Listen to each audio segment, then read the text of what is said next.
أنا أعتقد أن أوروبا الجديدة هي الشرق الأوسط.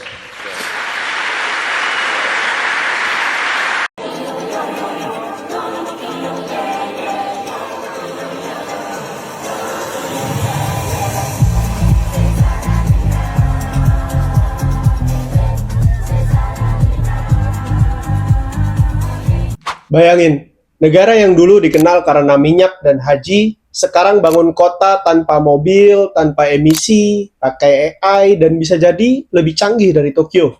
Tapi kenapa Arab Saudi tiba-tiba berubah gila-gilaan? Apakah minyak mereka benar-benar mau habis?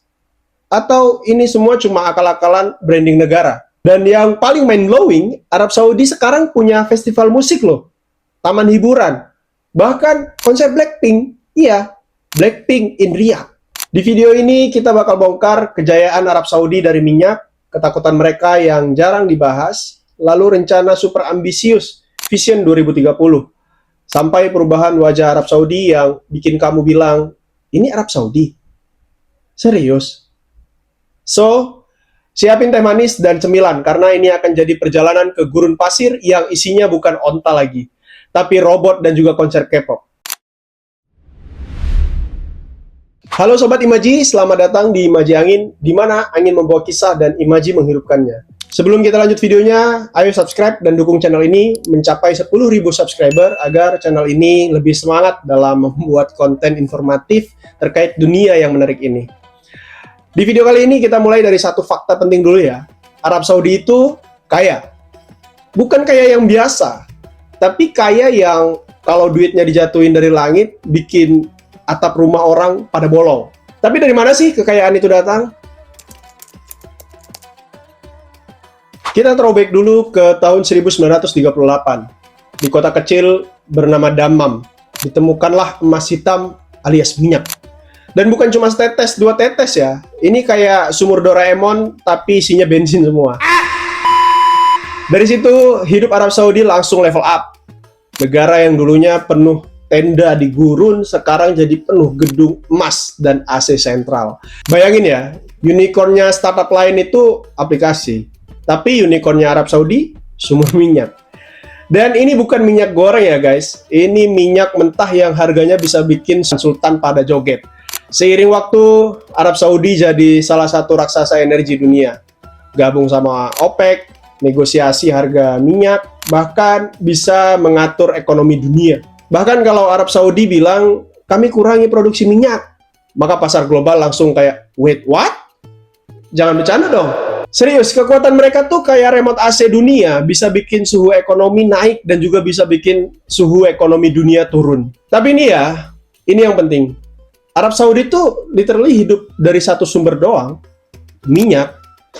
Hampir 80% pendapatan negara itu dari sektor migas. Kayak kamu skripsi cuma ngandelin satu referensi. Kalau referensinya error, tamat sudah. Dan sayangnya fluktuasi harga minyak itu parah banget. Tahun 2014, harga minyak jeblok. 2020, pandemi datang, permintaan minyak turun drastis. Arab Saudi langsung batuk-batuk kayak habis minum es pas puasa. Tapi anehnya, walau sering masuk angin ekonomi, gaya hidup para elit Arab Saudi itu nggak pernah downgrade. Mobil, jet pribadi. Saking kayanya, mereka itu kadang belanja kayak main The Sims. Beli klub bola, gampang. Beli gedung di New York, ya biasa aja. Nyiram tanaman pakai air Evian, no problem. Tapi sayangnya nggak semua orang di Arab Saudi hidupnya kayak sultan. Masih banyak warga lokal yang hidupnya pas-pasan, dan gap ekonomi semakin lebar. Mereka mulai nanya, ini negara kaya banget, tapi kenapa ya kita harus tetap antri beli roti? Dan ini jadi salah satu titik kritis.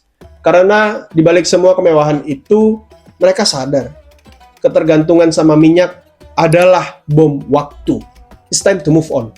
Dan akhirnya datanglah pencerahan dari sang putra mahkota, Mohammed bin Salman, atau yang sering kita sebut sebagai MBS. Dia bilang, kalau kita terus begini, kita bakal kehabisan waktu dan juga duit. Saatnya kita berubah. Dan lahirlah satu rencana yang gila, ambisius, visioner, yang bahkan dunia pun sampai bilang, ini Arab Saudi. Apa jadinya kalau sumber kejayaan pelan-pelan mulai kehilangan daya? Iya, ini dia ketakutan terbesar Arab Saudi. What if minyak nggak laku lagi? Bukan cuma nggak laku di pasar, tapi nggak dibutuhin manusia. Dunia sedang berubah. Dunia sekarang lagi ngebut banget ke arah energi bersih dan terbarukan. Energi matahari, angin, bahkan listrik dari keringat netizen TikTok. Enggak lah ya, tapi beneran. Mobil listrik kayak Tesla, BYD, sampai motor listrik itu semakin kesini semakin rame. Negara-negara besar udah pasang target. Kita bakal nol emisi karbon di tahun 2050. Yang artinya ya bye-bye minyak. Kalau dulu dunia bilang kita butuh minyak Arab, sekarang berubah jadi kita butuh charger dan panel surya, bro. Harga minyak itu fluktuatif, kayak mood pacar. Tahun 2014, harga minyak dunia anjlok sampai ke titik paling jenuh. 2020, pandemi. Permintaan minyak turun drastis. Karena orang-orang di rumah aja.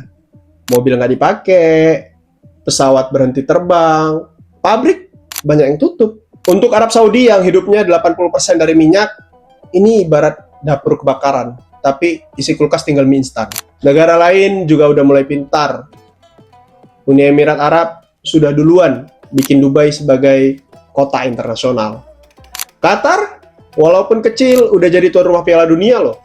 Sementara Arab Saudi masih nempel banget nih sama minyak. Kalau nggak cepat berubah, bisa-bisa mereka jadi kayak artis era 90-an yang gagal rebranding.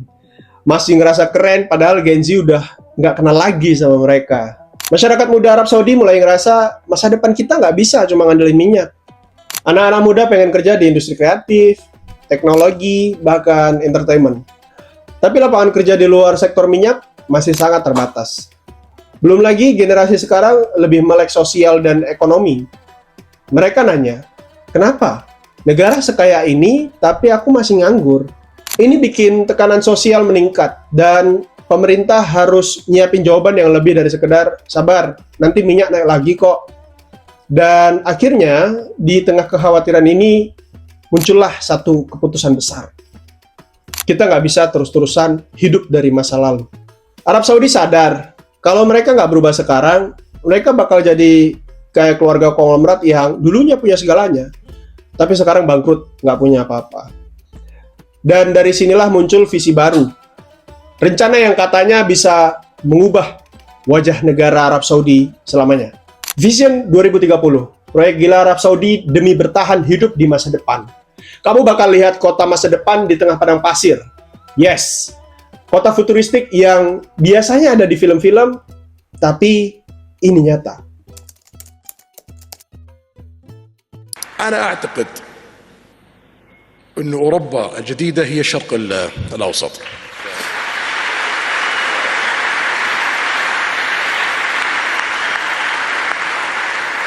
المملكة العربية السعودية في ال5 سنوات القادمة سوف تكون مختلفة تماما. البحرين سوف تكون مختلفة تماما. الكويت، حتى قطر على خلافنا معاهم لديهم اقتصاد قوي سوف تكون مختلفة تماما بعد 5 سنوات. الإمارات، عمان، لبنان، الأردن، مصر، العراق والفرص التي لديها. إذا نجحنا في ال5 سنوات القادمة سوف تلتحق فينا دول أكثر، وسوف تكون النهضة القادمة في العالم في 30 سنة القادمة في الشرق الأوسط إن شاء الله. هذه حرب السعوديين، هذه حربي اللي أخوضها شخصيا، ولا أريد أن أفارق الحياة إلا وأرى الشرق الأوسط في مقدمة مصاف في العالم، وأعتقد أن هذا الهدف سوف يتحقق 100%. الله يعطيك طول العمر يا سيدي.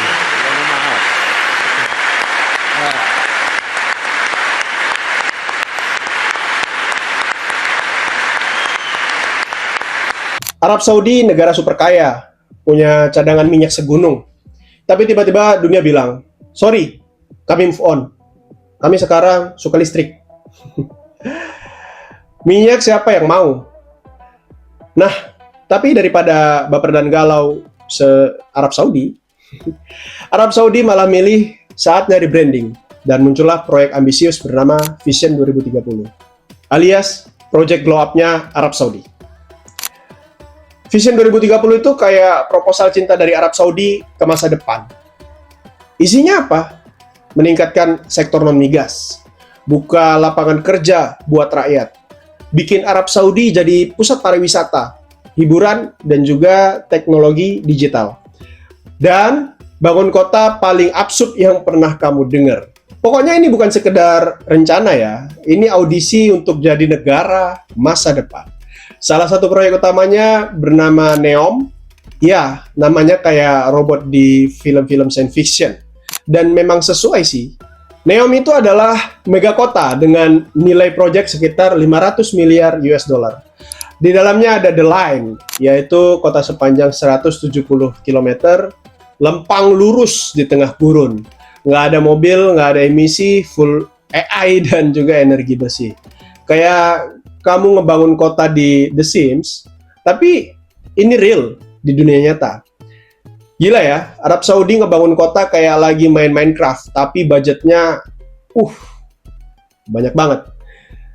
Dulu Arab Saudi dikenal sebagai negara yang super konservatif. Konser nggak boleh, bioskop nggak ada. Tapi sekarang Bieber, BTS, Black Eyed Peas, semua pernah manggung di Riyadh. Mereka mulai buka diri ke dunia luar. Ngundang turis, bikin festival musik, buka taman hiburan, bahkan ngebolehin perempuan nyetir. Yang dulu jadi tabu, sekarang justru jadi tren. Arab Saudi juga investor besar-besaran di teknologi, AI, dan juga startup. Mereka punya dana investasi bernama Public Investment Fund atau PIF, yang isinya kayak juragan investor, saham Uber, akuisisi Newcastle United, invest di game developer, dan perusahaan entertainment dunia. Arab Saudi nggak mau cuma jadi penjual bisnis, mereka mau jadi CEO masa depan dunia. Tapi perubahan secepat itu juga bukan tanpa tantangan loh. Banyak orang dalam negeri di Arab Saudi masih bingung dan shock kayak, kok tetangga gue tiba-tiba DJ-an, bukannya kemarin Ustadz? Ada ketegangan antara budaya konservatif dan visi modern ini. Tapi pemerintah jalan terus. Karena menurut mereka, kalau nggak berubah sekarang, kapan lagi? Jadi Vision 2030 itu bukan cuma proyek loh. Ini adalah pertaruhan identitas dan masa depan Arab Saudi. Kalau sukses, mereka bisa jadi kayak Dubai, bisa jadi Silicon Valley-nya gurun, bahkan jadi pusat dunia baru. Tapi kalau gagal, ya bisa-bisa kota NEOM jadi kayak perumahan subsidi yang mangkrak. Dan semua ini bikin kita bertanya, seberapa besar sih Arab Saudi udah berubah? Dari negara yang dulunya cuma dikenal karena haji dan minyak, sekarang jadi destinasi festival musik, dan juga kemungkinan akan jadi kota AI. Gimana wujud Arab Saudi hari ini? Yang dulu dikenal super konservatif, sekarang berubah jadi pusat hiburan dan juga teknologi. Ya, Arab Saudi yang sekarang bukan Arab Saudi yang kamu kira seperti sebelumnya. Dulu Arab Saudi adalah negara super ketat secara sosial dan juga agama. Perempuan harus pakai abaya, nggak boleh nyetir, konser musik dilarang, dan bioskop dosa. Tapi sekarang perempuan bisa nyetir, bisa buka bisnis sendiri, bisa traveling tanpa izin wali laki-laki. Bahkan fashion show ada loh di Riyadh, lengkap dengan DJ dan runway. Bayangin nih ya, dulu polisi syariah keliling buat mastiin semua sesuai aturan. Sekarang, polisinya juga nonton konser bareng.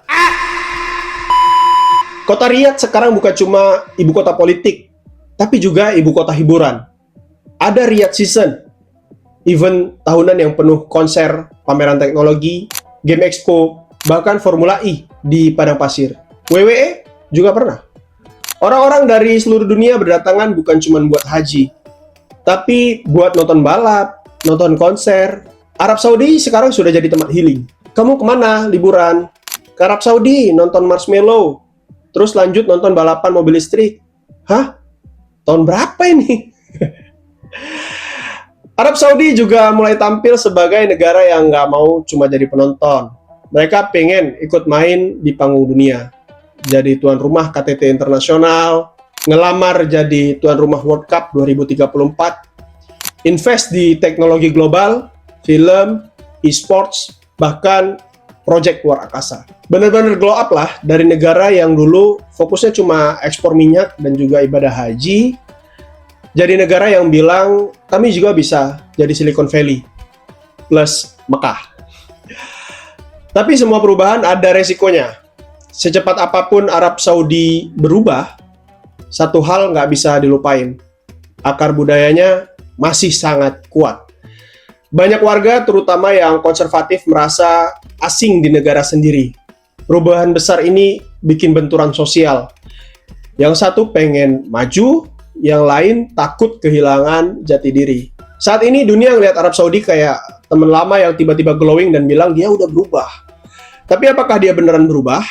Atau lagi sok berubah demi dapetin validasi dunia? Vision 2030 adalah taruhan besar. Kalau berhasil, Arab Saudi bisa jadi role model dunia. Muslim yang modern, dunia yang kuat. Kalau gagal, bisa jadi mega fail terbesar dalam sejarah modernisasi negara. Jadi pertanyaannya sekarang, apakah Arab Saudi sudah siap hidup tanpa minyak? Atau semua ini cuma ilusi gurun yang mewah di luar, tapi sebenarnya rapuh di dalam? Dan satu hal yang pasti, dunia bakal terus memperhatikan. Karena ini bukan cuma soal Arab Saudi, tapi soal bagaimana sebuah negara menghadapi masa depan yang nggak bisa dihindari. Jadi, minyak dunia mungkin akan habis. Tapi ambisi Arab Saudi kayaknya baru mulai. Mereka nggak cuma mau selamat, mereka pengen jadi pusat dunia versi baru. Pertanyaannya sekarang, apakah ini revolusi beneran? Atau cuma revolusi citra? Arab Saudi berubah karena visi atau karena takut kehilangan posisi? Menurut kamu, Arab Saudi bakal sukses jadi negara masa depan atau justru gagal glow up? Dan next, kita bakal bahas apa lagi? Silakan tulis di kolom komentar. Kalau kamu ngerasa video ini bikin imajimu hidup, klik like, share, dan juga subscribe channel Imaji Angin. Sampai ketemu di video selanjutnya.